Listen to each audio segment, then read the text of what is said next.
Kuom Kansilas e kaunti ma Siaya kod kaunti ma Kisumu manotiyo motelo ne katiba manyiena manokelo lemo mar MCAs e wards mopogore pachoka koro ywago rach mano mar ngimagi ka giwacho ni sirkal ojwang'ogi kendo odew kata chal margi bang' wuok e apisi.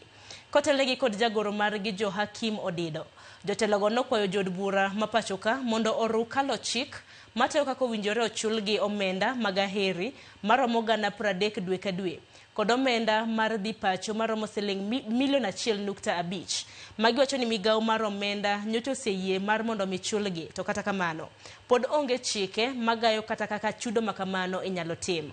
Kane giloso e kar chung'od bura ma Bondo, Kansilas machon go osingo mar tiyo e twech achiel gi jowetegi e pachoka mangima. Piswa mondo mi okonywa. Mbadi owache maler kendo wagono mbadi erokamano nikech okelo wach ne malong'o ni pesa to yie chulo, lakini onge chik mosiro pesawa mondo mi ochulwa. Ne wan wang' allowances, ne onge salaries, so waonge kod gima iluongo ni pension.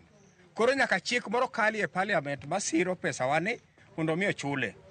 Wadwaro pesa matin, Sh1.5 million kuom kansela ka kansela mimiye nyadichiel, kae timedo ne Sh30,000 dwe ka dwe mondo mi ochamga kaka pension kuom ngimane kapod en e pinyni. We were on just a peanut allowances of about something like 7,000 by that time.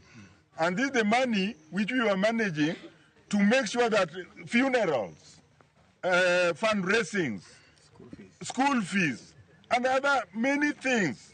So we came out without a payment, a good payment. Koro akao thuolo ni mar penjo jotelo mwantie kodo ahinya jotelo magwa manie parliament, ahinya wabunge mekwa mondo tem okal chik masindo jogi nwang'o gimoro matin.